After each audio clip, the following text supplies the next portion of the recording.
E também da lógica do consumo. Não tem um único momento da vida em que a lógica do consumo ela não possa se fazer presente, gloriosa, né, reinando. E é um sistema de culpa universal, porque a culpa ela é totalmente do indivíduo, mas ela é de todos os indivíduos, porque não tem um único indivíduo do capitalismo que ele seja o bem-sucedido a todo momento. Né? Nós temos pessoas que podem ser bem-sucedidas, todas as outras são culpadas do seu fracasso. Todas as outras não fizeram aquilo que deveriam ter, que o outro fez para poder ser o grande vencedor, o grande campeão. Mas o capitalismo ele é um sistema que não tem amor aos capitalistas. O capitalismo gosta do capital, não dos capitalistas. E, portanto, a gente pode ver que, há pouco tempo atrás, a gente tinha o Eike Batista como um grande exemplo de homem de sucesso, etc.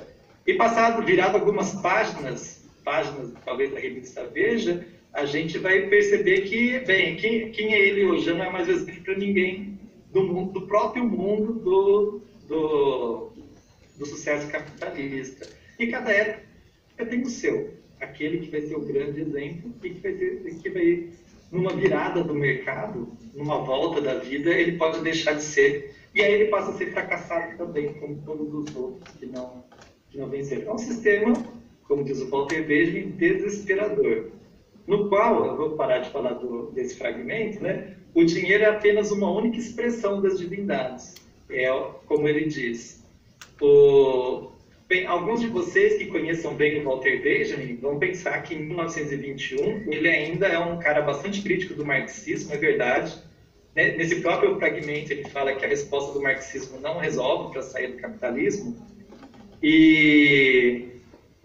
Mas ele é muito mais anarquista, autonomista nesse momento do que propriamente marxista, né? Apesar de algumas ideias marxistas estarem presentes.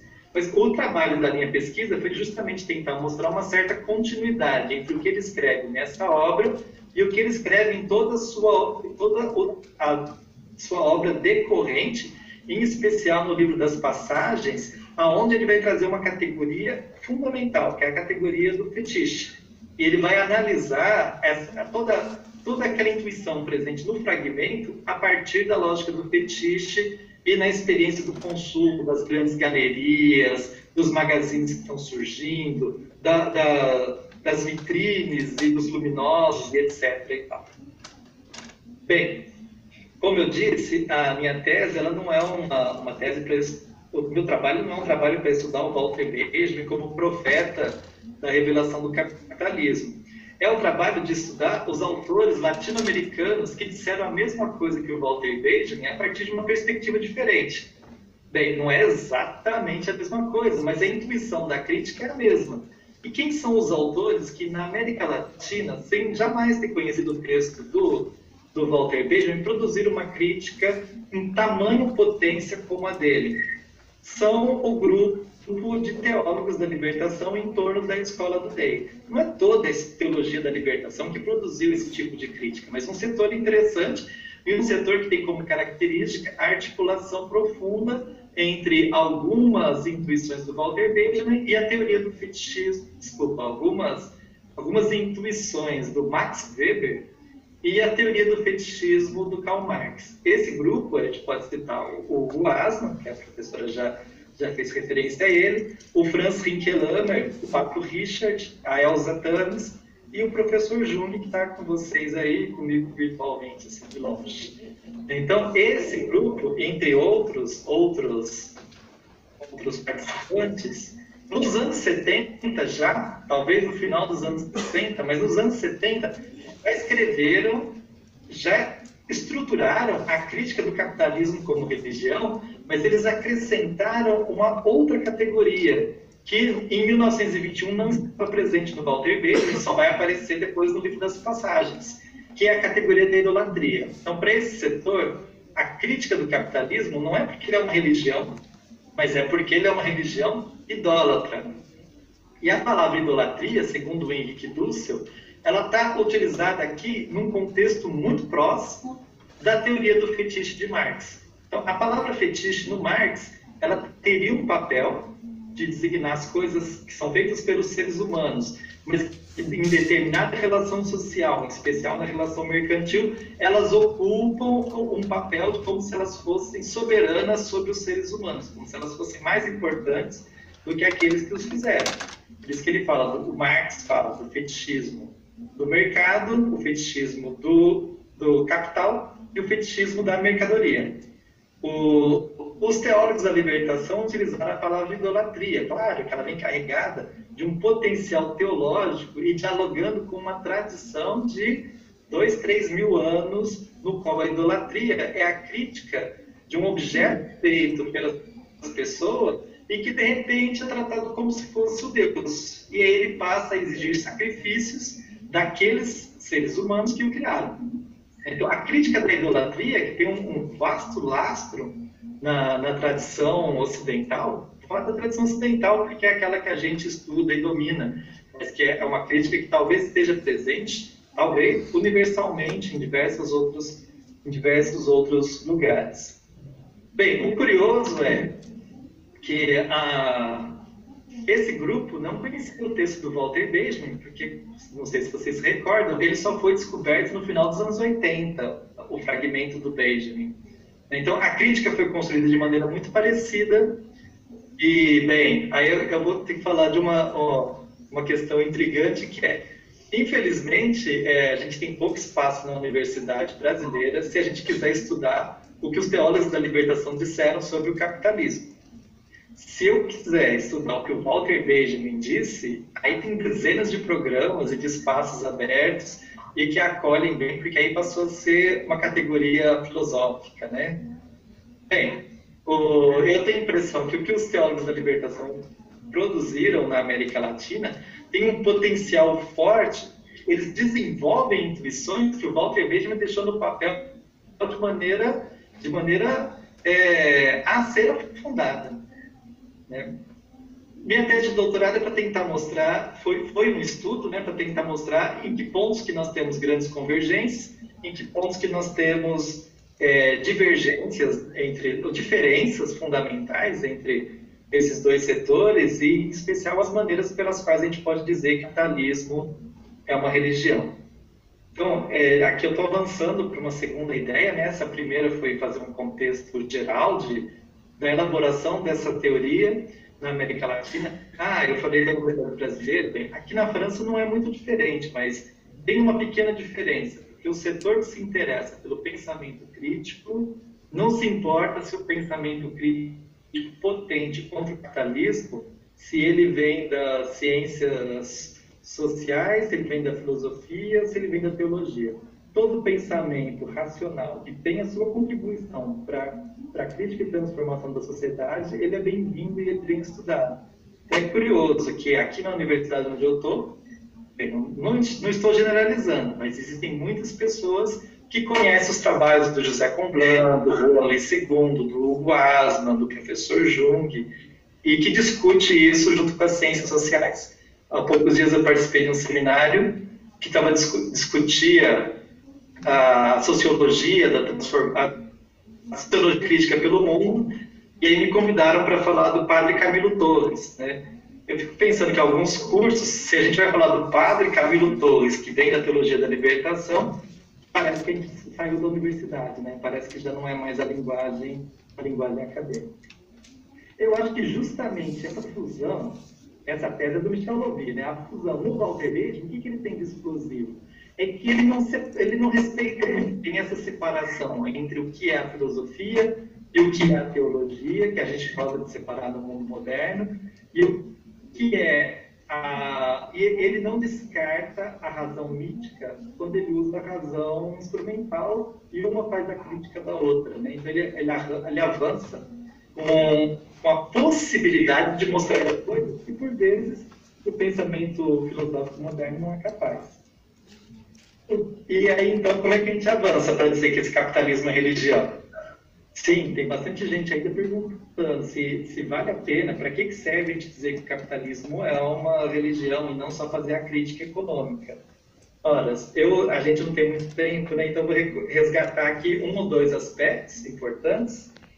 A gente trabalha com a ideia que o capitalismo ele se torna uma religião idólatra na medida em que ele funciona como um sistema do fetiche. Então, o Franz Hinckelandro, que é o primeiro a escrever sobre isso, ele domina perfeitamente a teoria do Marx do fetichismo, e ele vai dizer assim, olha, todo esse funcionamento da teoria que o Marx aponta no capitalismo, chamando de fetichismo, ele expressa um tipo de relação que tradicionalmente a gente chama de religião. Veja que aqui nós podemos nos perguntar o que é uma religião, né? Porque o que é a religião já daria um bom debate de longas horas. Não vamos entrar nesse debate agora. Nós estamos dizendo, basicamente, para esses dois setores, o setor em torno do Walter Benjamin e o setor em torno do pensamento crítico latino-americano, da escola do Day, nós estamos falando mais ou menos de uma religião pensada a partir dos moldes do cristianismo mesmo, é disso que nós estamos pensando, né? Mas é a ideia do capitalismo que procura naturalizar um certo modo de vida. Um certo modo de vida que não é natural, porque ele foi criado, ele foi forjado. Hugo Asman diz que ele precisou de muita violência do Estado para conseguir implementar um sistema do capitalismo em que ele funcionasse. Precisou de uma alta dose de violência sobre as pessoas.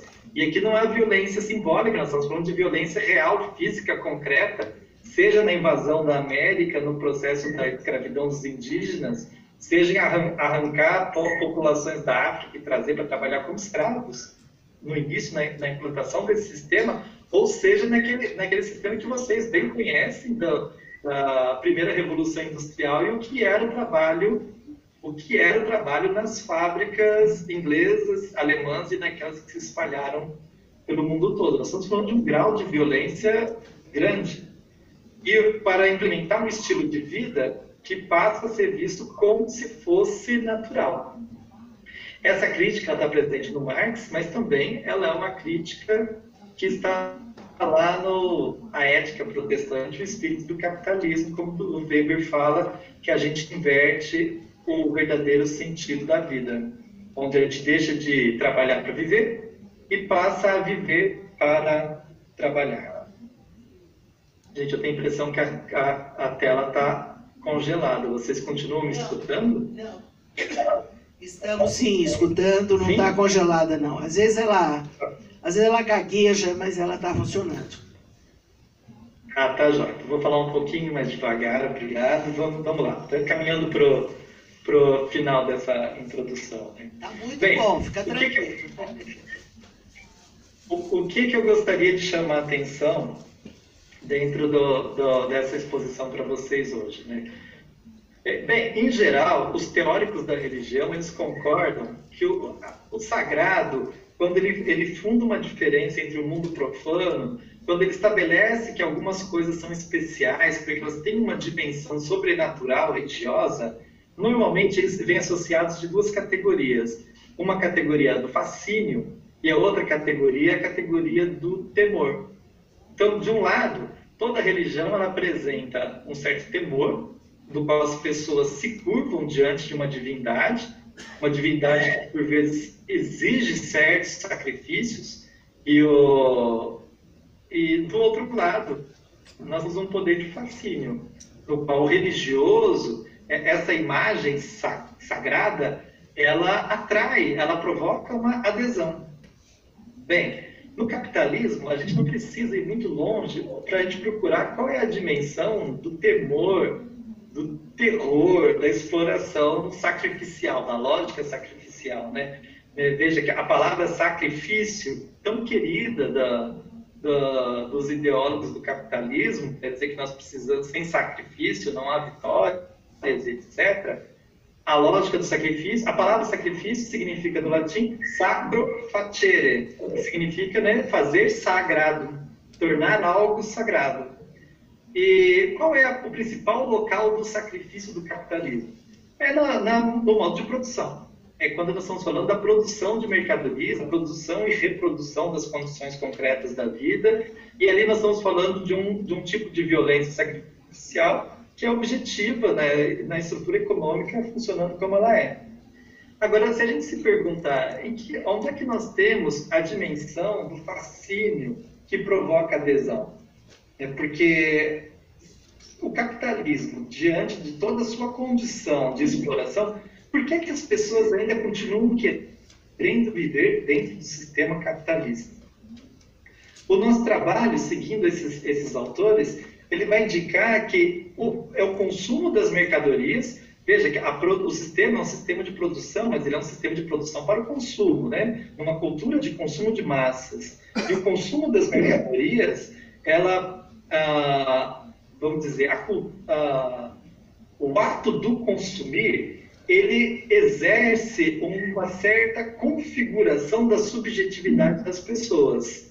A mercadoria, ela não é um simples objeto de consumo, ela tem dimensões que estão além, como diz o Karl Marx lá no capítulo 1, no volume 1 do Capital, ela tem suas manhas teológicas, né? E o Marx não está brincando quando ele está dizendo que a mercadoria tem as suas manhas teológicas, e são justamente essas categorias, essa sua dimensão religiosa teológica que caracteriza o fetichismo, que exerce o poder de configuração de um certo tipo de subjetividade, aonde nós que vivemos sob o capitalismo não só somos explorados e integrados na produção, quando a gente é obrigado a vender a nossa força de trabalho, mas também quando a gente consome na outra ponta, no qual ali a gente se apropria da dimensão subjetiva da vida.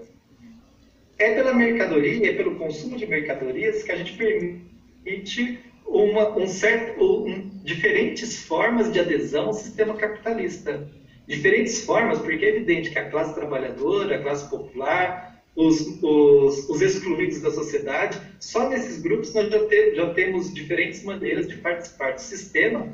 E a gente não vai nem correr a bobagem de, aqui nesse momento, querer comparar isso com o consumo das classes dominantes e das diferentes níveis do consumo de luxo, né? Mas cada forma, cada maneira, a experiência de consumo, ela permite um engajamento profundo do eu, da identidade, do que a gente chama de subjetividade, no sistema e pelo sistema.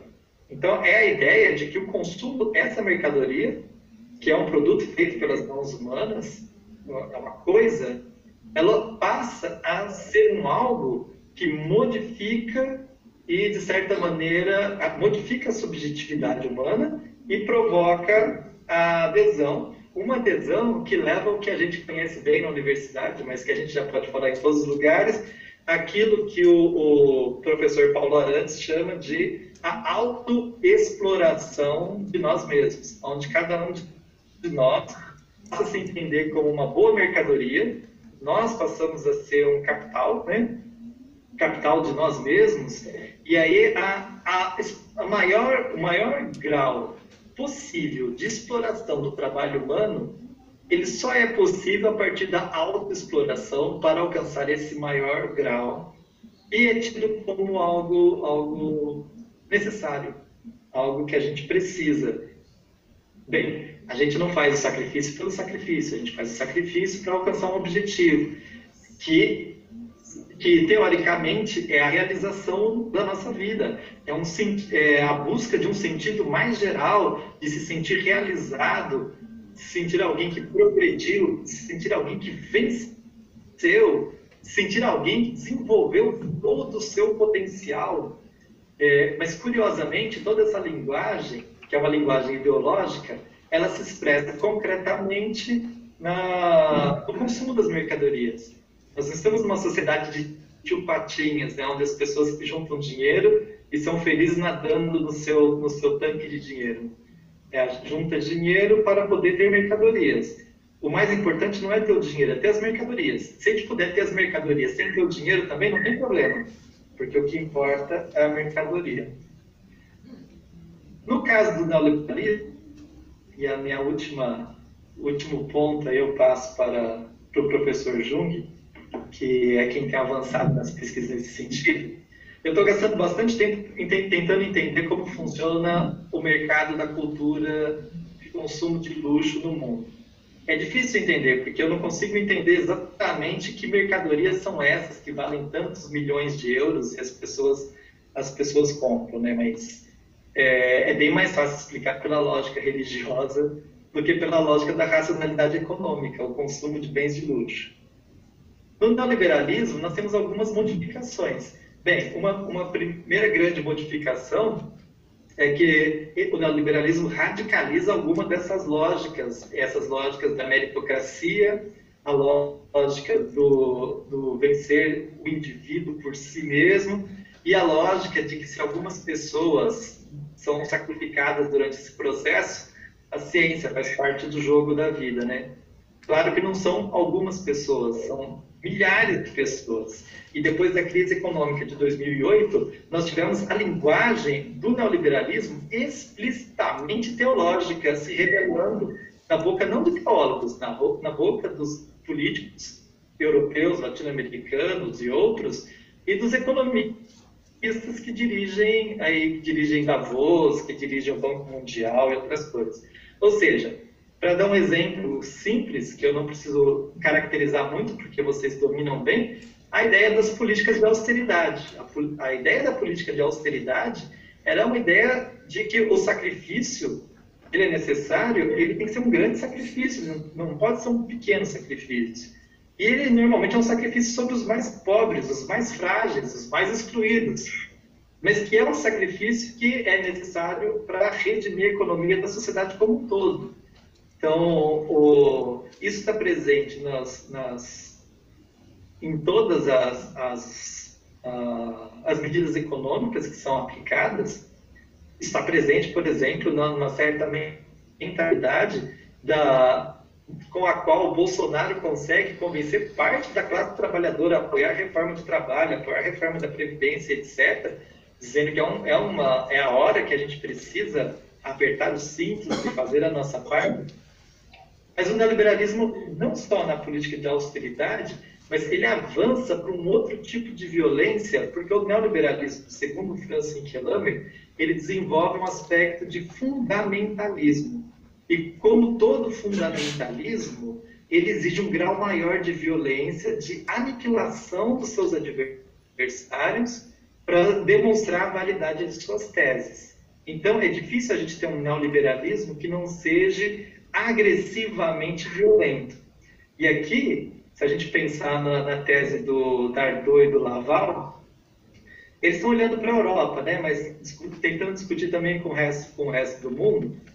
Não importa que tipo de neoliberalismo a gente esteja falando. O neoliberalismo, por exemplo, do senhor Macron, ele tem um perfume de gás lacrimogêneo. Não tem nenhuma crítica às medidas neoliberais que não sejam reprimidas duramente, com gás lacrimogêneo no mínimo, e muitas vezes com tiros, não é mais tiro de borracha, tiro real, gente que perde a mão, gente que perde parte do pé, gente que perde a vida.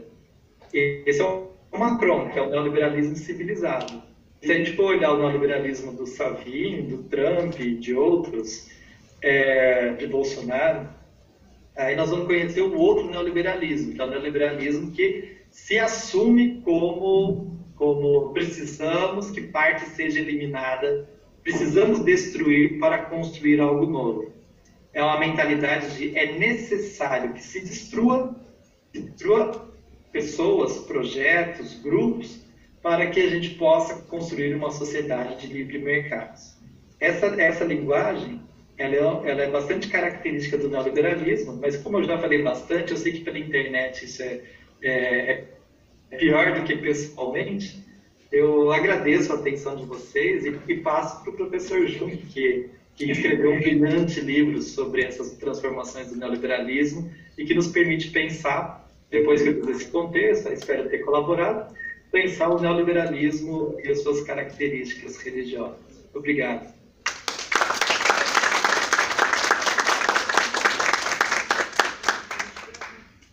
Alain, eu acho que maravilha, inclusive a fluidez da sua apresentação foi, acho que, magnífica, né? Eu acho que essa coisa, assim, revela uma paixão por essa temática que contagia todos nós. Eu vou só perguntar ao professor se o senhor fala um pouquinho agora, depois... Fala agora? Eu falo agora, né? Depois. Boa noite, boa tarde. Tá ligado? Tá ligado, tá ligado. Não, a minha ideia era a gente não fazer um debate que fica muito cansativo. Se a gente precisar que toca, se a discussão foi legal, não precisa parar. Tá certo. Só pra Tudo gente bem. não cair naquela coisa de trabalhar. Entendemos. Então, o professor vai fazer agora o pronunciamento dele. Você ainda permanece, Alain, um pouco? Alain, você permanece conosco? Acho que não. Sim. Sim, tá bom. Continuo acompanhando. Tá legal. Muito A obrigado. câmera não está funcionando de vocês, mas eu estou escutando bem, então eu acompanho. Não está funcionando, mas você está aparecendo aqui. E nós estamos aparecendo aí. A minha aparece. Mas vocês dois estão bem congeladinhos, assim. Mas não tem problema. É que esfriou o tempo aqui em São Paulo. Bem. Vamos lá. Boa tarde, gente. É um prazer estar aqui. Eu trabalhei aqui na PUC por 10 anos. E eu nunca tive a oportunidade de conversar com a professora Sposati, né? Isso mesmo, perfeito. Eu tive um ano e meio atrás um AVC. Então, eu só tive um problema, tive um problema na linha de linguagem, tive afasia. E com isso eu tive que aprender português de novo, aprender a falar de uma forma, as palavras, etc. Então, de vez em quando, eu enrosco. Então, tem palavras que simplesmente não tem palavras que eu tento lembrar e acho, e tem vezes que absolutamente não apaguei. Hoje eu dou aula à tarde. A pessoa disse, então, aí eu não consegui escrever. E então, de novo, letra por letra, para olhar, como se fosse uma palavra assim, kimchi. O que é isso? Kimchi é uma comida coreana, que está na moda agora, né? Come. Mas assim, sabe quando você escuta uma coisa e não tem ideia do que está falando? Então, de vez em quando, há palavras que eu tenho ideia, o nome das pessoas que eu vejo sempre, quando vou falar, me solta.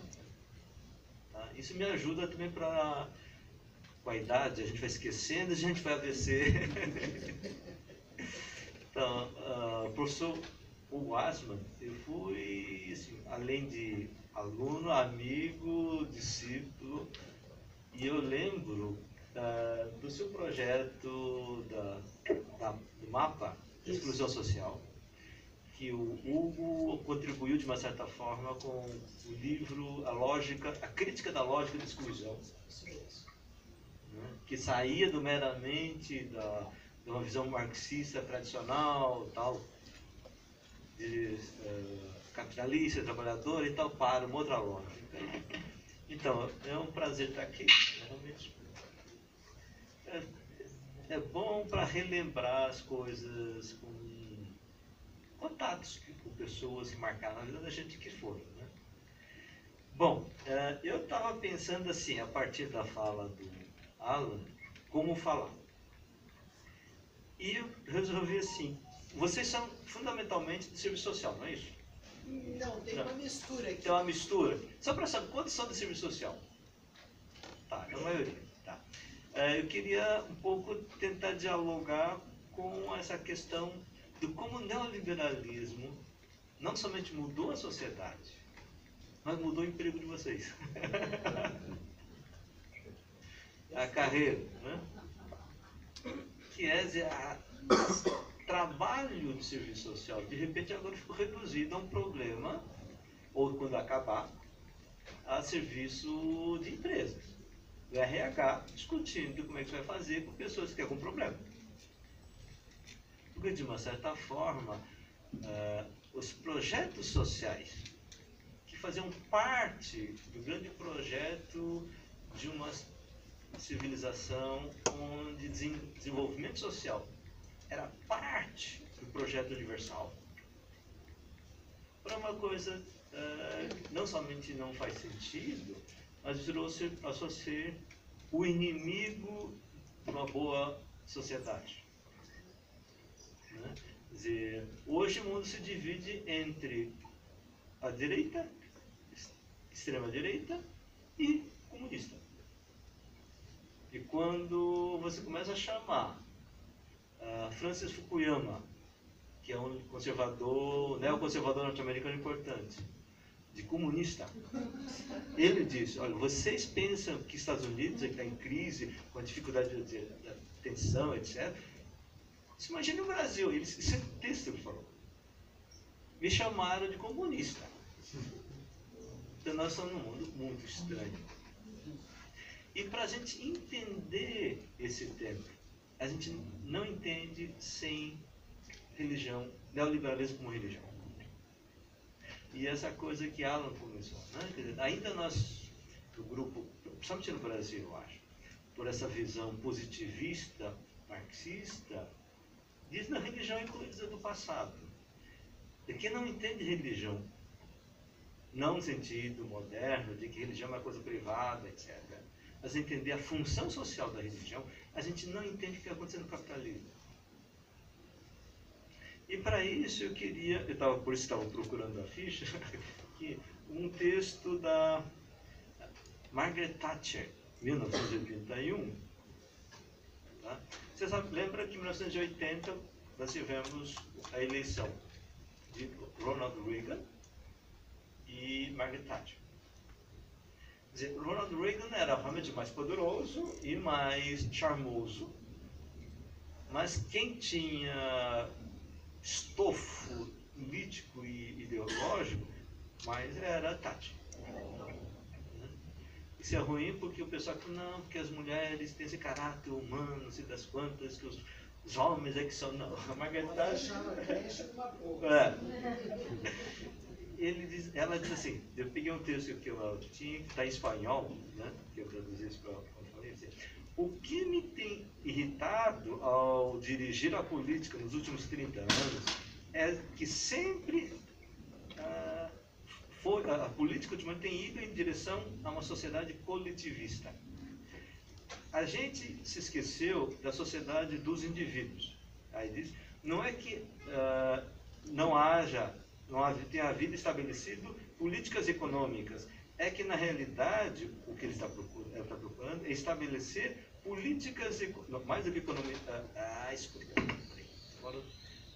Nós esquecemos não é que haja estabelecido políticas econômicas, é que na realidade estabeleceu-se uma mudança no enfoque, e na mudança da economia é um meio para mudar o enfoque. Então, no fundo, assim, traduzindo isso, né? Mudança econômica é um meio, não é finalidade. O neoliberalismo, política econômica, e o que os europeus críticos estão falando, de neoliberalismo é uma nova racionalidade do mundo. Isso não, o problema não é a racionalidade. O problema central não é a racionalidade econômica. É mudar o enfoque.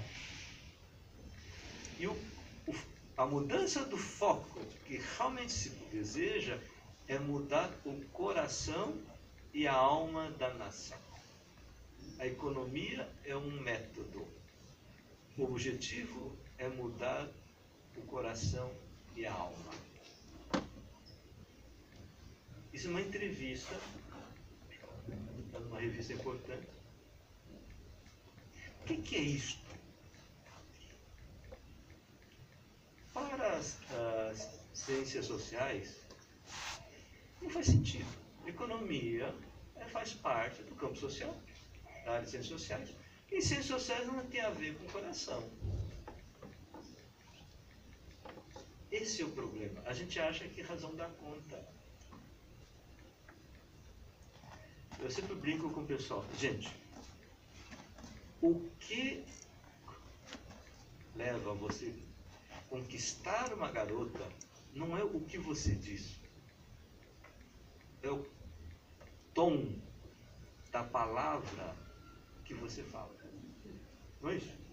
Não basta você decorar uma boa poesia se a voz não tremer corretamente. Não é isso? E o que nos toca que nos que nos converte de um rapaz solteiro, né, conciso, convicto disso, de repente querer casar, dessa experiência de ser tocado. É disso que se está falando hoje no capitalismo. Mudou-se a compreensão do que é ser humano. O que é o ser humano? O ser humano é um ser, uma essência. O ser humano é um ser que tem direito, tem uma dignidade fundamental para realizar suas essências de ser humano, de realizar seus direitos fundamentais, civis, sociais. E, para poder realizar esse direito, que é da essência humana, da natureza humana, o Estado tem o dever de ajudar a realizar esse caminho. Quando a economia não ajuda, porque a economia capitalista não cuida de todos, então cabe ao Estado, aí vem o Keynes, de pacto social, nós estamos, e no papel disso vem serviço social.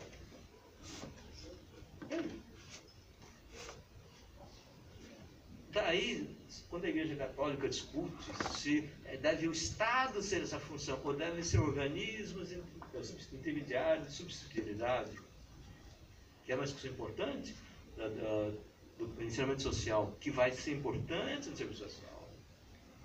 Está discutindo o quê? É o Estado comunista que tem que fazer tudo sozinho?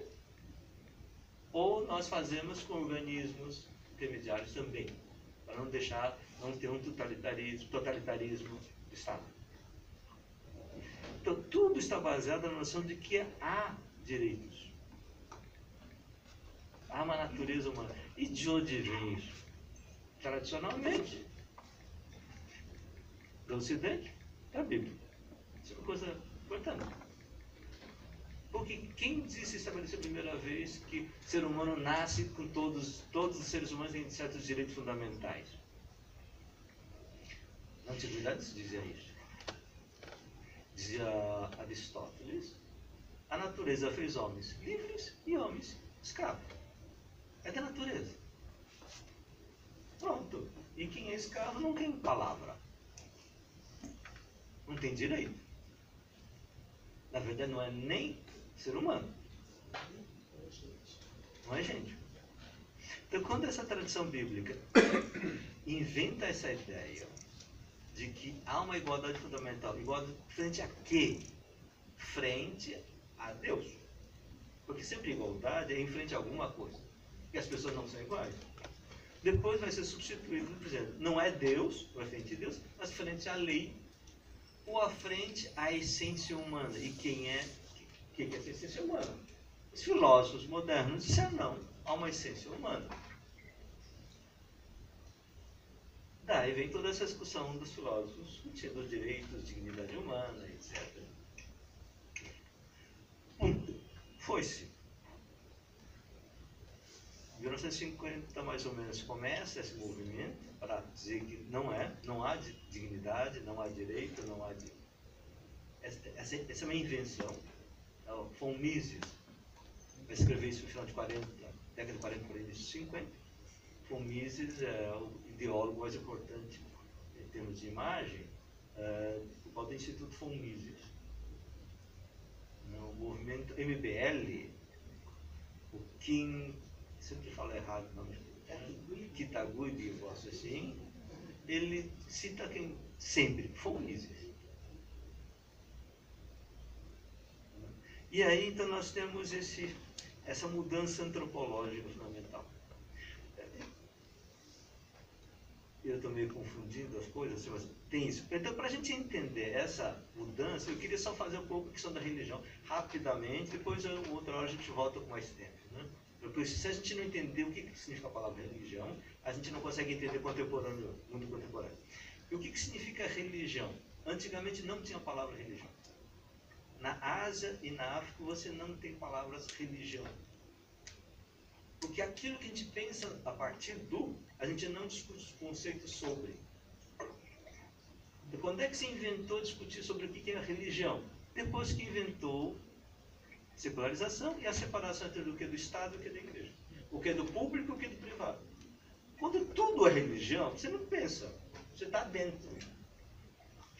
Então, dizer, quando você discute o que é religião e qual é a sua função, isso é uma discussão do mundo moderno.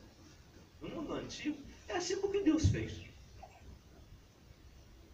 Só que a gente tem que perceber assim, que há dois tipos de conceito de religião na antiguidade, que a gente chama de conceito de religião. Antigamente, assim, o fundamento de tudo é Deus e os sacrifícios ricos a Deus. O Império Romano tem seus deuses, o imperador, que é semideus. No Japão, tem o imperador e suas religiões. E quando é que você tem algo alternativo, o que é antissistêmico, vamos dizer assim? Então, quando fala Jesus inventou uma religião? Não. Mas ele não concordava com a religião dominante? Sim. Como é que a gente dava nome para isso? Caminho. No Atos dos Apóstolos, não se fala de religião. Quando você pega no original, está caminho, que é caminho de Jesus. Eu fui discutir isso com o pessoal que estudava a religião japonesa, lá no Metodista, e eu perguntei a uma amiga, fez doutorado e tal, e disse assim, no Japão, antes do século XIX, quando fez um acordo entre Estados Unidos e Japão para dar liberdade religiosa, quando se abriu as portas, por conta que os americanos invadiram economicamente, aí eu perguntei qual era a palavra, porque não tinha palavra, eles tiveram que inventar uma palavra da liberdade religiosa. Aí ela disse, essa minha amiga aluna disse, caminho. E como se diz, caminho de Buda, caminho de Sé, caminho de Jesus. Isso é um modo de viver diferente da ordem dominante. Então, isso você tem da visão sistêmica, aquilo que organiza, que é fundamento de tudo que existe. E existem pessoas que buscam uma alternativa de um caminho diferente. E aí você rompe, vamos dizer assim, com o seu mundo, com a ordem estabelecida. E no mundo moderno? Não, no mundo moderno se separou. Não, com a secularização, religião é a coisa do privado e o do Estado é a coisa do público. Weber não discute muito a secularização. E discute o que? Desencantamento, que é um conceito diferente. E é importante a gente entender essa diferença. No desencantamento, ele diz assim, olha, o que aconteceu na antiguidade? O que era a antiguidade e o que mudou no mundo moderno? Antigamente, a natureza era encantada. Isso é tudo movido pelo espírito. O sol, a lua, o vento. As flores, olha, as flores cantam. As flores me falam. Como é que as flores dizem? Não tem algum?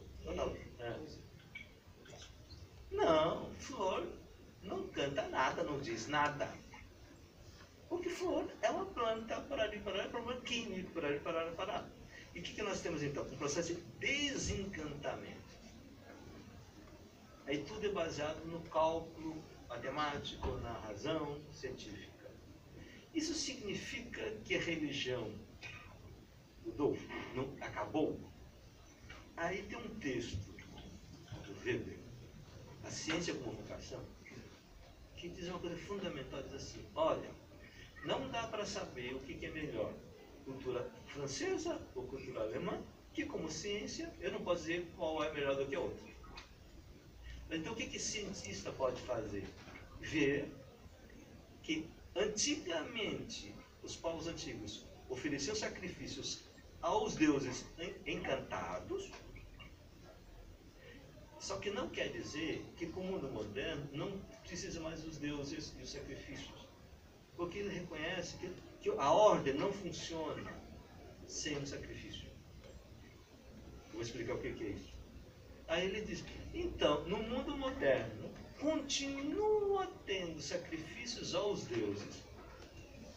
Só que os deuses não são mais como antigos, porque são deuses desencantados. O que é um Deus desencantado? Aquilo que se tornou divino, só que não tem o caráter do religioso moderno. O que é fundamental você definir qual é o Deus? Porque Weber disse que precisa fazer isso. É que na vida real, você tem que fazer decisões entre acordos. Você tem que escolher, faço isso ou faço aquilo. Então, por exemplo, tem gente que hoje gostaria dormindo, está o tempo bom para dormir, e não está na banca, ou não está aqui no auditório. Mas não posso escolher erradamente, porque senão a minha orientadora vai saber que eu estava dormindo, vai me ferrar. Então, eu vou escolher a partir de um critério mais importante. Deu para entender? A vida é assim. E entre opções importantes, vai ter opção fundamental. Isto é o valor transcendental, aquilo que a gente não discute. Entre duas decisões finais, eu sempre escolho coisa. E eu sacrifico o meu desejo de estar dormindo com esse sacrifício. Deu para entender? Não é sacrifício tão importante, mas tá, o que seria? Então, todo sistema social precisa de valores fundamentais. O que Weber vai dizer depois? Então, só que como cientista eu não posso saber se é melhor francês ou alemão.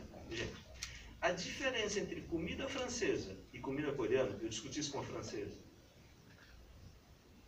não dá para você escolher.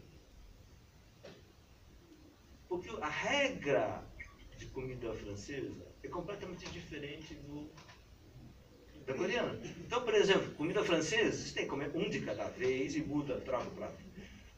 Eu gosto de comida coreana, porque quando eu estou com vontade de comer diferente, eu quero misturar tudo. Azul, ácido, doce, ardido, não é isso?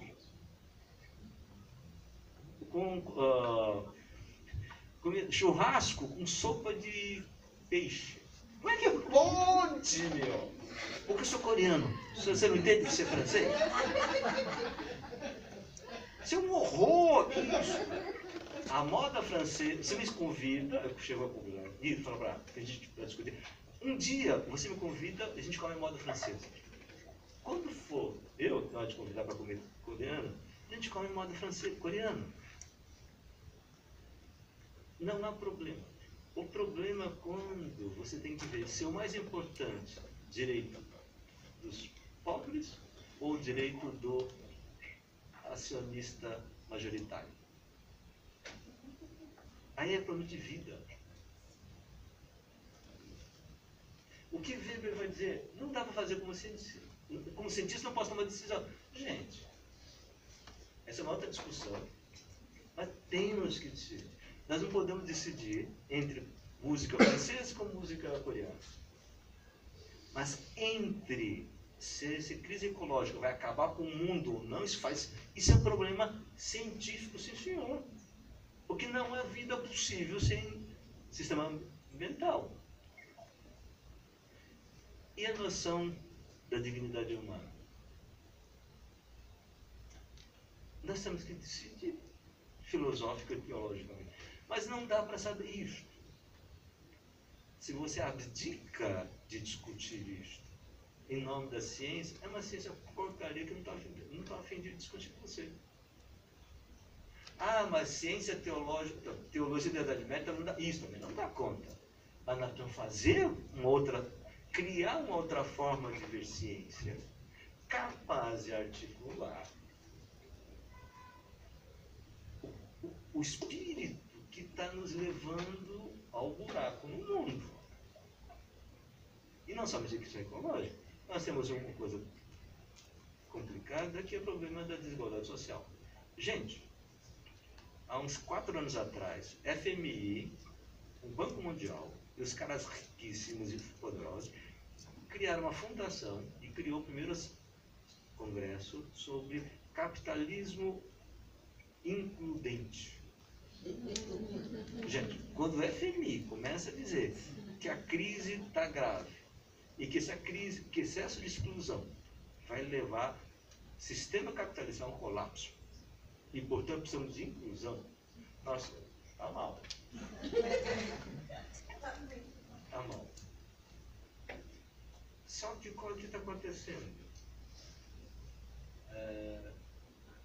O pessoal da FMI está perdendo a disputa ideológica. Quem leva a sério o que diz a atual diretora da FMI? Tem gente escutando notícia errada. Banco Mundial, há muito tempo que a gente não escuta nada sobre o Banco Mundial. Nós estamos escutando de quem? Trump, Bolsonaro, Johnson lá da Inglaterra, Itália. Nós somos um mundo muito estranho. Então, o que está acontecendo? A gente precisa das duas coisas. Primeiro, a gente precisa repensar o mundo de hoje, aprendendo e incluindo também intuição a partir de uma articulação de Marx e Weber. Porque para entender a lógica capitalista, e seu estudo econômico, etc., a gente precisa de Marx. Não, meu filho vai fazer mestrado em economia. Daí ele diz, pai, não dá conta disso. Não estou dizendo que Marx dá conta. Para resolver o problema da crise do orçamento do governo, você precisa pegar economista discutindo lá um monte de matemática, aqui, sei lá. Mas a gente não. A crise não é meramente de detalhes técnicos. Nós temos problemas mais fundamentais. E as questões fundamentais estão em Marx e conceito fetichismo, que o Alan já comentou um pouco desse caráter teológico no fetichismo. Mas estrutura só funciona quando você tem um espírito. O fetiche tem uma própria lógica, sim, mas não nos ajuda, não é suficiente. Para entender isso, eu preciso de ver o espírito capitalista. Nós precisamos entender. Não é para ver especialista nisso, mas precisa ter essa intuição. E eu, preparando um pouco o esquema, né, para essa fala, apesar de não saber como é que a Alan ia falar, mas tem que saber alguma coisa básica. Eu retomei uma coisa interessante, que nunca a gente fala, mas pensa, mas não sistematiza. Né? Eu estava lendo um texto do Michel Louvier, que tem um livro lá, O Aço, Jaula de Aço, Marxismo Weberiano, que é o Louvier apresenta isso. Não sou weberiano, não sou marxista, sou marxista weberiano, que eram dois grupos separados, implicavam. E eu, quando tomei café um dia com o Weber, com o Michel Louvier, disse, Henk Lammer, que é um economista, depois estudou teologia e filosofia, eu perguntei, falando para o Louvier, perguntei para o Franz, qual é o autor, tirando o Marx, qual é o intelectual que você mais respeita? Weber. Eu lembro, como? Você só xinga Weber? Não, Weber é um gênio. Mas por que você fala mal? É que ele não chega ao último passo. Por quê? Porque ele não consegue romper com essa classe burguesa. Se ele tivesse feito o passo, ele seria um marxista. Sem entrar em discussão. Isso, Weber, Marx. Aí estava conversando com o Michel, isso, você está falando isso? E que nós já fazia isso há 70 anos. Mas depois tem uma coisa importante, que é Kant. Henk Lammer trabalha também com Kant com a ideia da crítica da razão pública. O que faz as pessoas pensarem. E uma das coisas importantes, o livro, a contribuição mais fundamental do Henk Lammer é a crítica da razão utópica, onde ele discute o que é o papel da utopia. E é importante isso para a gente entender Kant, para depois entrar no sacrifício. Tá?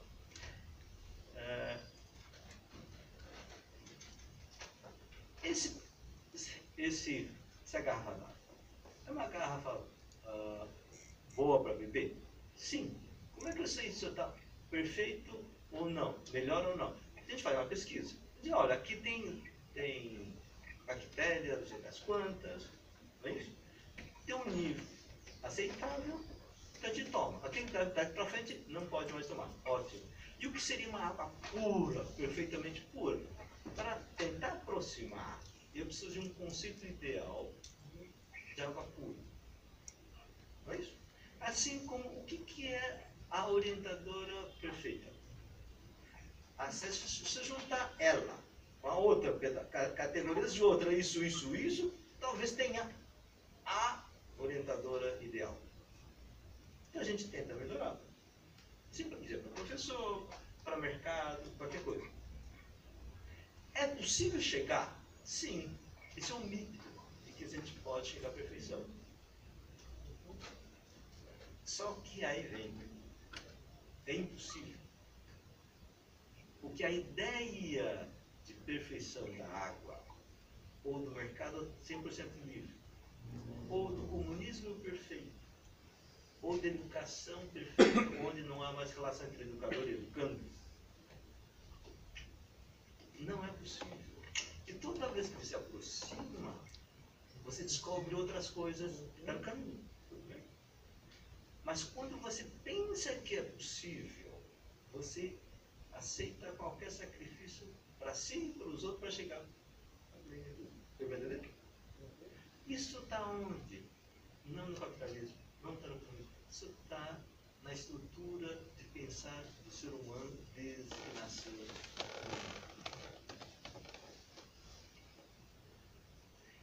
Só que a gente tem um desejo de realizar o que a gente gostaria. E a gente sempre acha que encontra um Deus, ou um mago, ou um ilustrado, que chega. E aí a gente faz sacrifícios. Então, a estrutura humana é a estrutura religiosa. Tem utopias perfeitas. Tem o desejo, tem o reconhecimento de que há limite, e eu tento resolver isso ou porque Deus vai resolver, ou porque o mercado perfeito vai resolver. Ou quando a Revolução Comunista chegar de verdade vai acontecer. E no fundo a gente não quer reconhecer a impossibilidade de realizar o desejo. Deu para entender? Então aí. O que está acontecendo? Antigamente as pessoas, e particularmente as igrejas, as religiões aprenderam que não dá para fazer. Isso é a função, por que os mitos antigos, gregos, por exemplo, sempre fala o mito do Ícaro.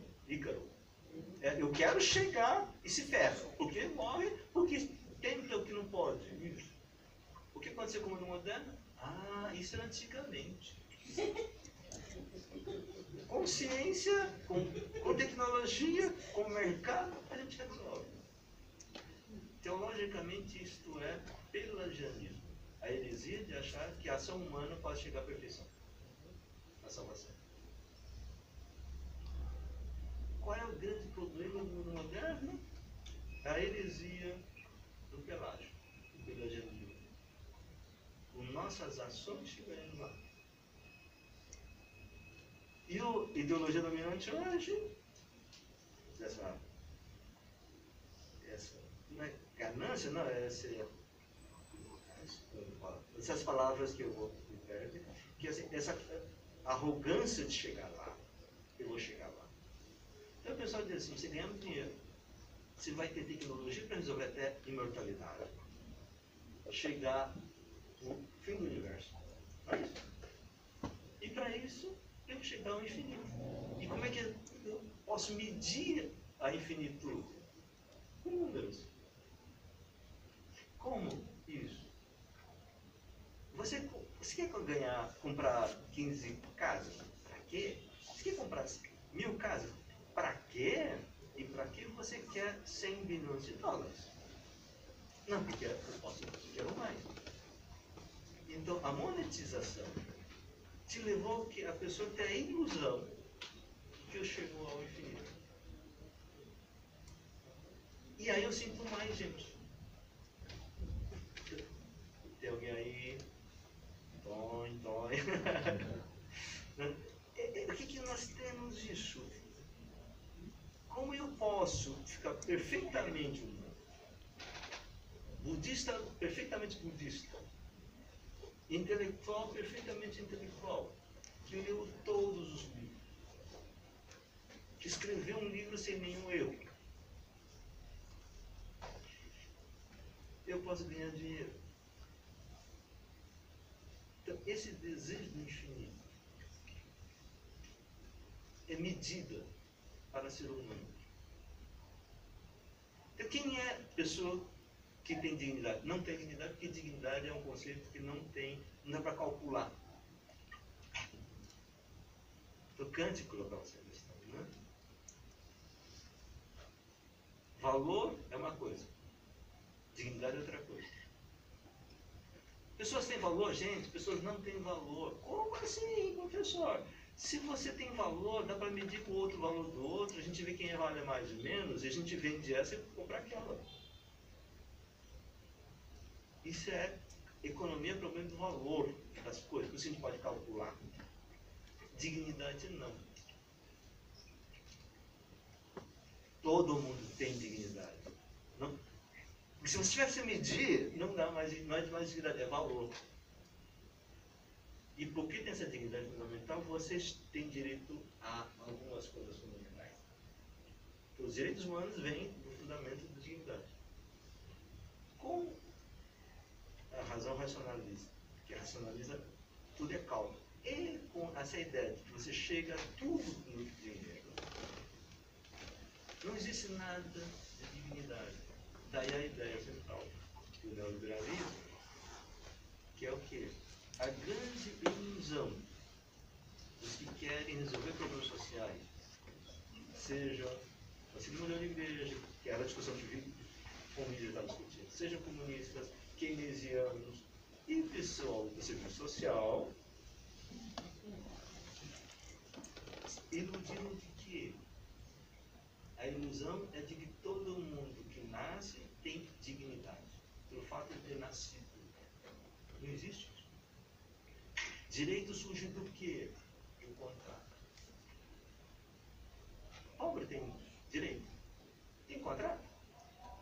Não, então não tem direito.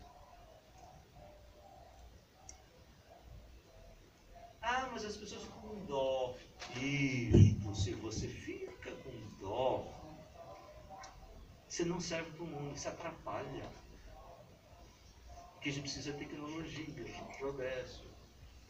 Por isso que eu gosto de citar muito um texto, agora não sei se não, Roberto Campos, que foi ministro da Economia, os mais novos nem sabem quem é esse cara, de 80, né? Bob Field. Ele disse que para desenvolvimento econômico da América Latina é necessária uma nova mística da crueldade. Que isso? Porque as pessoas progressivo, desculpa, para você para você ter essa capacidade de produtividade, você precisa ter uma competição. E se você tem dó das pessoas que perdem, a competição não vale, a produtividade não vale. E quem são os que perdem na eleição? A luta aí não consegue. Os que vão ficar pobres. Ah, mas eu tenho dó. Mas se você tiver dó, você não resolve o problema. Então como é que a gente faz para fazer funcionar isso? Você precisa tirar o dó. Mas isso não é normal. Porque é do humano, biologicamente falando, ter compaixão. Mas se você quer ter uma boa sociedade, você precisa da mística da insensibilidade. É o que você ensina. Não dá para entender esse ambiente hoje se a gente não entender o processo consciente e inconsciente de uma educação da insensibilidade. Por isso que o Papa Francisco, eu gosto muito desse Papa Francisco, ele diz: qual é o grande problema do mundo? A insensibilidade. Não é porque as pessoas não creem em Deus. Não é esse o problema. As pessoas estão perdendo a sensibilidade e estão perdendo esse ser humano. Daí que Margaret Thatcher falava, né? É preciso mudar o coração. De um coração social-democrata para o coração neoliberal. Esse é o movimento. Então, o que nós estamos passando hoje? Estamos numa luta fundamental entre duas culturas, ou duas civilizações. A civilização da década de 1940, porque também não vamos pensar que no passado era tão bonzinho, tá? A partir do movimento de social-democracia em 1920, 30, incluindo protestantes, europeus, norte-americanos, de evangelho social, com setores social-democratas, socialistas, que se aliaram com esse grupo e construiu nova cultura e nova estrutura de políticas econômicas dos governos. Sei que a partir de 70 nós começamos a ter crises econômicas, de petróleo, paridade dólar e ouro, crise de dívida externa, guerra do petróleo, para ali, e teve o boom para neoliberalismo com força. E agora está ganhando. Bolsonaro é fruto dessa cultura. Se não fosse Bolsonaro, seria outro. Talvez fosse menos bruto, que esse é o problema, né? Mas Macron também deu problema. Macri deu problema. Porque eles não querem reconhecer qual é o problema que os neoliberais têm? Pobre tem mania de querer comer. Porque eles não têm direito de comer. Porque não tem dinheiro. Mas tem mania. E tem mania de os outros dizer que o governo tem que ajudar dinheiro para o pobre comer. Se não fosse isto, teria nenhuma. Por isso que a gente precisa lutar contra os sindicatos, a igreja de esquerda. Por que igreja de esquerda? Por que igrejas? É um espaço de organização. Pobre não tem organização. Ele não é sindicato. Sindicalizado, não tem, a não ser igreja. Daí a importância de redes de igrejas. Protestantes, católicos, qualquer espaço religioso. Então daí vem essa luta contra os religiosos centro-esquerda, vamos dizer assim. É nesse tensão entre civilização ocidental, social-democrática, com o neoliberalismo, que separa tudo em comunista de um lado e da direita. Então, esse é o problema de hoje. Então, para a gente entender isso, para resumir assim, para a gente entender nosso tema, isso vai, não é que vocês vão, ao ler discutir essas coisas, vai saber o que vai fazer concretamente. Não dá para saber. Mas, para a gente entender o que está acontecendo, para entender por que é que, né, a igreja cada vez mais é anti-pobre. Em nome de Jesus Cristo. Isso é uma das coisas. Antigamente as pessoas diziam: olha, eu não consigo fazer, mas eu acho bom, é bonito, eu ajudo, dou dinheiro. Hoje não, hoje é coisa de bandido. Eu tenho colega, eu atuo bastante, nas redes, só no Twitter, porque ainda desisti do Facebook, não sei fazer, né? Velho é outra coisa, né? Mas o pessoal que diz assim, não, Jung é comunista. Né, gente? O pessoal fica me defendendo. Não, Jung é cristão. Eu cito textos bíblicos exatamente para as pessoas saberem que eu sou comunista. Para que me escute quando eu falo dos problemas substanciais. Não, Jung é comunista. E pastores amigos meus não podem mais me convidar, porque vai ser taxado de comunista pela comunidade. Eu, comunista?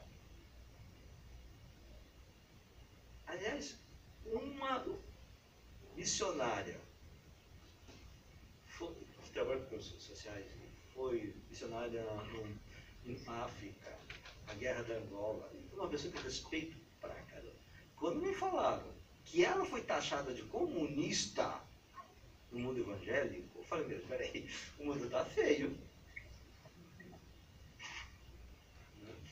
Então, é alguém que ela detesta o comunismo, tem dificuldade com teologia de libertação, porque teologia de libertação usa comunismo, o marketing. Ela fez doutorado comigo, mas isso é ótimo, cada um tem que ter suas questões, mas respeitíssimo, respeito demais a vida dela. E o pessoal diz que ela é comunista agora. Então, como entender isso? No fundo, acho que ela vira uma questão dogmática, religiosa. Não discute, não é.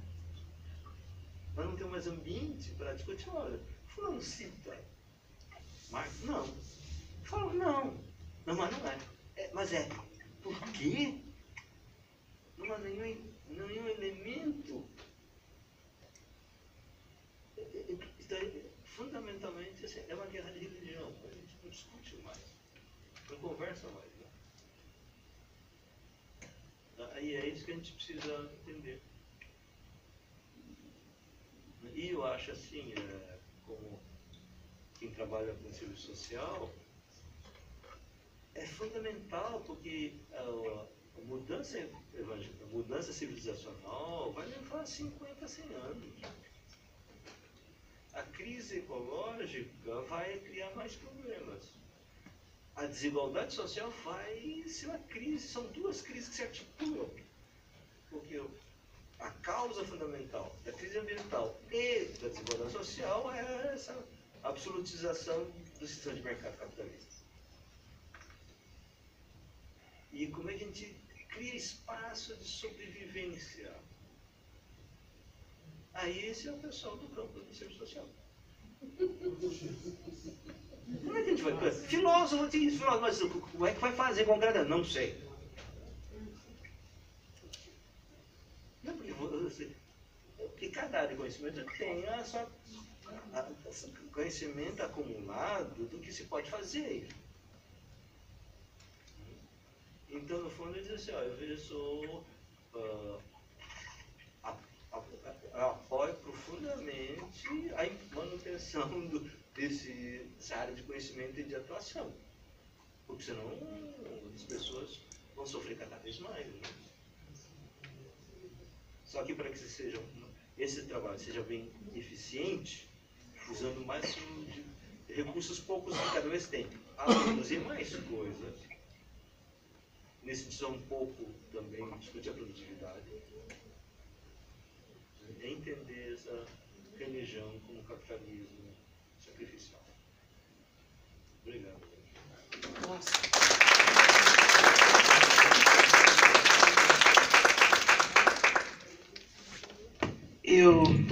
Assim, a gente vai continuar, possivelmente não sei se fazer um pequeno intervalo, mas eu só queria saber se Alain teria alguma questão, alguma coisa a dizer para o professor.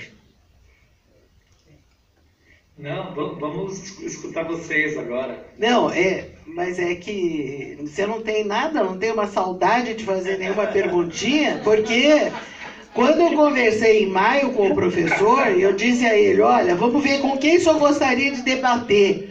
Ele falou, tem um, mas não está aqui, que é o Alain. Então ele falou, todo cheio de emoção, que queria estar debatendo com você. Então por isso é que eu estou dizendo, né? Entendeu? Ele tem uma saudade aí, você não tem nenhuma questão assim? Gente, só para vocês saberem, o Alan estudou, está fazendo pós-doc com o Michel Louvi, mas também quando fez bolsa sanduíche no doutorado, também foi com o Michel Louvi. Eu vi, né? E ele, assim, é filho do Michel Louvi, desde que é jovenzinho. Eu acho que isso é um ciúminho, hein? Tudo bem, então, Alain, você tem alguma questão aqui? Algo de ciúme. Eu acho que nesse cenário, né, esse cenário aqui colocado, realmente eu gostaria de ouvir aqui alguma coisa, sei lá, se tivesse também a dizer. Esse cenário que parece aquilo, né? Se ficar, o bicho pega, se correr, o bicho come. Não, se ficar, o bicho come, se correr, o bicho pega. É realmente terrível.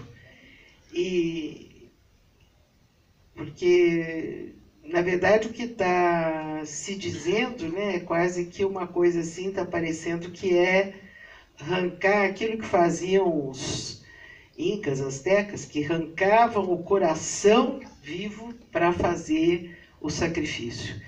Então, de como, na verdade, né, o neoliberalismo, ele tenta realmente ganhar o coração. É quase que alguma coisa assim, não sei, vem para mim uma certa imagem nesse sentido, né?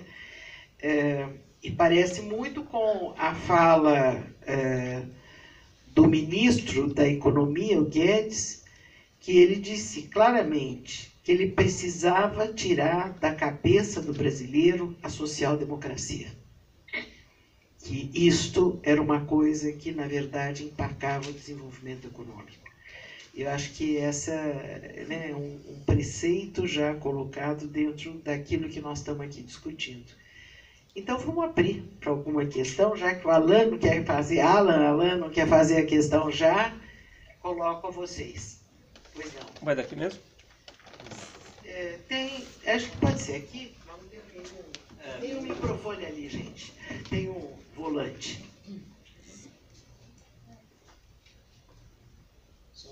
Tá ligado? Não. Som? Deu. Jung, tive a oportunidade de tê-lo como professor há 32 anos atrás. Eu fazia o terceiro ano de teologia. Lá no IDESP? Lá pela Nossa Senhora Assunção, à noite. Nós, leigos e leigas, tentando entender da teologia, e com 21 anos, no terceiro ano de teologia, você trabalhou com gente, teologia e economia. Provocou muito, Jung. Você sentado naquela mesa, trabalhando com a gente nos diversos assuntos, e nos abrindo, falando em bolsa de valores, fazendo teologia. Provocou, gente. Provocou várias situações que enquanto alunos, fomos para outras áreas, outras vertentes, educação, hoje serviço social. Não sou do serviço social, mas atuo no serviço social, enquanto um gestor social e professor também. A pergunta que me vem para corroborar foi ontem na TV Cultura. Não sei se vocês tiveram a oportunidade de ver as profissões do futuro. E ali temos, segundo o trabalho que foi apresentado para nós telespectador, foi dizer, tem duas vertentes fortes, entre elas a manutenção dos grandes capitalistas, os grandes donos do mundo, da casa grande, com uma primeira camada. Uma segunda camada, todos os trabalhadores que vão servir a primeira camada. E os demais que vão ficar à mercê.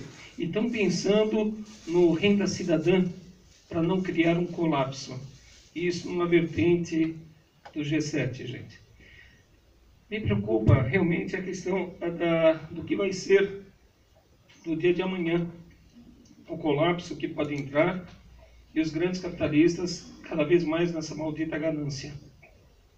E aí, falando em religião, religare, santos e demônios, luz e trevas, vida e morte. Não sei o que nós estamos plantando para o dia de amanhã, que vai voltar-se contra nós. Eu digo, abençoado seja o Papa Francisco, que de repente chama os economistas para discutir a economia que queremos, que deve acontecer num país que realmente as trevas parecem que começam a imperar. E aí, discípulos como o tal de Bolsonaro e Companhia Limitada vão vir, estão mergulhando mesmo nesse espírito de realmente em que a vida fica em segundo plano. Só uma reflexão, Jung, são de 32 anos atrás, olha. A sua voz, eu me lembro. Eu não consigo lembrar. E o cabelo? O cabelo não, meu cabelo. Mas a voz eu lembro da aula. Eu lembro justamente. 30 anos. 32 anos ali no Carmo. Né? Hoje pertence à PUC, está lá em Santana, mas éramos nós, Vanderlei. Vanderlei, você trabalha com o quê? Eu sou professor e gestor social, uma organização social que atende mais de 2.000 pessoas em parceria com o poder público, na assistência social e na educação. Outra questão? Ok? Não? Então eu posso. Então, Então, pega o microfone e fala. Sim, Não, é que senão a Alan não conseguiu ouvir. A Alan não conseguiu ouvir. Não, fala besteira alta aqui, não tem problema. Não, eu só queria dizer assim, do meu encantamento ao escutar sobre o Weber, sobre o desencantamento do mundo, porque é alguma coisa que me mobiliza desde a graduação. Esse texto dele, essa fala e esse processo de desencantar-se, né? E o senhor traz, e o Alan, né, traz também uma reflexão da religião, né, posta como uma outra possibilidade de encantar-se por aquilo que nós não detemos mais o poder, que é o poder sobre a história, e então da naturalização das coisas e das causas do mundo, né? Que é exatamente sobre o que o Weber nos provoca a dizer: desencantou-se o mundo porque desencantamos do processo histórico de que somos parte, né?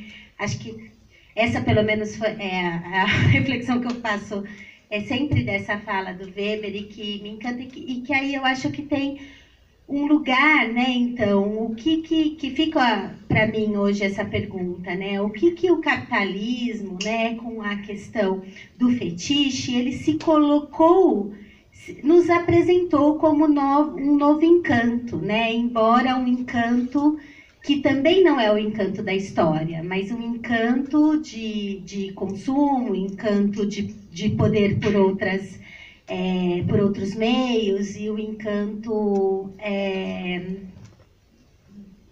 da insensibilidade, né? Já que não temos o poder da nossa história, temos então o poder de ser insensíveis ao mundo, ao outro e a nós mesmos, né? Então, acho que até se puderem falar um pouco disso, né? Então, em que sentido que a religião se coloca, né? O capitalismo se coloca, então, como essa religião do encanto, né? Do encantamento que perdemos aí com o tempo. Ok? Vai dar você aqui, você passa. Olá, professor, tudo bem? Em toda a sua fala, desde o começo, você vem fazendo uma análise boa, gostosa, para a gente entender melhor. Mas você, no meio dessa fala, sempre toca em alguns aspectos. O que mais me chamou a atenção é que dentro da sua análise você diz: bom, preciso compreender que a razão não é tudo. E que o necessário é mudar a compreensão do ser humano. Mais à frente você trata da questão da noção da dignidade, do valor transcendental, e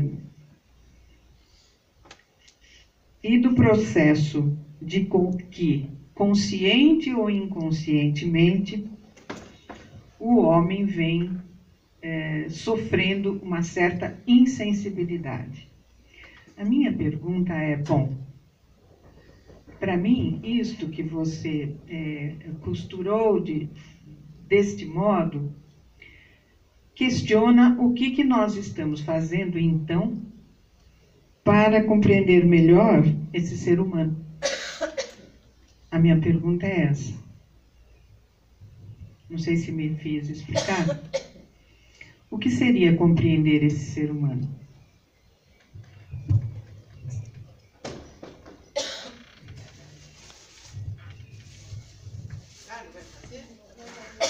É melhor a gente diminuir um pouco, dar uma paradinha, senão não vai ser muita pergunta, porque só pergunta é fazer 3 coisas grandes. Né?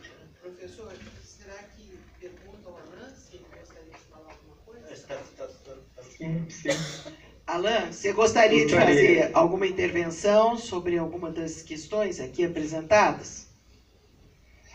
Sim, na verdade eu queria comentar uma questão e pedir que o Jung falasse sobre um tema que eu tenho a impressão que as perguntas vão numa direção que é a tese central. Falar de capitalismo como religião, nós estamos discutindo o que é o ser humano, e nós estamos discutindo projetos desse ser humano. Isso não é uma questão abstrata, nós estamos falando de lutas políticas, lutas sociais, que se expressam numa certa linguagem também. Então, hoje, o neoliberalismo como religião, ele atua contra uma determinada concepção de seres humanos que tem direitos. Essa concepção, ela foi expressa numa linguagem religiosa, mítica religiosa, minoritária, que ganha um certo espaço, mas ela se concretiza politicamente nas lutas sociais. Porque os direitos humanos, eles não brotam de uma certa conversão pessoal, eles brotam das lutas dos movimentos sociais que exigem os seus direitos. Mas sempre permanece um certo conflito. De um lado, a ideia que só tem direitos aqueles que merecem, ou se todos, universalmente, por serem humanos, têm os seus direitos. Essas duas, a gente na linguagem teológica encontra a expressão disso como, de um lado, a ideia da graça, todos têm o direito, do outro, a ideia do mérito, a meritocracia e coisas do tipo. Mas essas duas questões, hoje, esse combate ele se expressa numa luta por retirada de direitos. E aí vai se afirmando um projeto que diz que somente alguns têm direitos, aqueles que merecem terão seus direitos. Aqueles que merecerem terão uma boa aposentadoria, os que não merecerem terão aquilo que é possível, e quem não fizer nada não merecerá nada. Então, ele se expressa na retirada de direitos que nós estamos vivendo hoje. A pergunta é possível discutir esse modelo de vida numa outra lógica que não fosse a lógica mercantil? Essa pergunta que poderia perpassar frente ao neoliberalismo que avança sobre os nossos direitos. Eu penso que tem duas maneiras de avaliar isso. Uma delas é quando a gente olha para os próprios indivíduos. Alguém diz, eu não estou vendo as pessoas, né, só escutando. Então, alguém falou sobre a experiência sensível. Do ponto de vista do indivíduo, do ponto de vista de cada um de nós, enquanto pessoa, enquanto sujeito, a principal experiência sensível que a gente faz, ela é com a mercadoria. A gente poderia até brincar uma parte que o Marx escreveu, que seria a vida das mercadorias e a mercadoria da vida, porque a experiência do consumo, ela procura despertar a experiência sensível de cada um de nós frente à sua mercadoria das suas preferências. Então, nós temos celulares que são sensíveis à nossa subjetividade. Nós temos computadores e outras mercadorias. Hoje nós temos carros que provocam uma experiência sensível. Mas, ao mesmo tempo, nós temos o acirramento da insensibilidade frente ao outro. Então, o ser humano ele não se torna insensível, ele se torna insensível ao outro ser humano na medida em que ele se torna ultra sensível às mercadorias. Eu acho que esse é um ponto fundamental. Eu costumo brincar que mesmo na universidade nós temos as mercadorias de luxo, de consumo, que ocupam espaço, e muitos de nós sonham em ter o capital versão luxo, capa dura e não sei o que lá, porque é uma mercadoria que provoca uma certa experiência do consumo. Por outro lado, que eu falei são duas dimensões, e é para onde eu vou dirigir meu pedido de comentário do Jung, é que o neoliberalismo ele é uma lógica capitalista fundamentalista. Eu estava dizendo isso, que ele se baseia na ideia de destruir para construir. Destruir as pessoas para construir um outro modelo de vida, um outro modelo de ser humano, uma outra forma de subjetividade. Mas nós estamos chegando num certo momento em que a condução do capitalismo acirrado pelo neoliberalismo nos leva a destruir a vida em nome de construir a vida. Só que com a crise ecológica, talvez a gente não tenha outra oportunidade de reverter a situação. Então a gente chega num certo momento em que aquilo que os teólogos da libertação disseram, que o capitalismo ele é o idólatra porque ele é movido por um espírito de morte.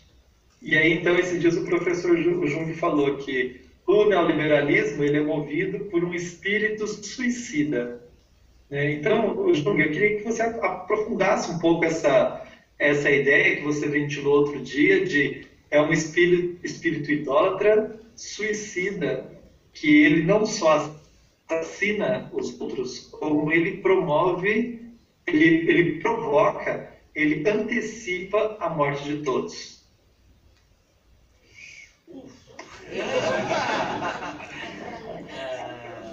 Vamos lá.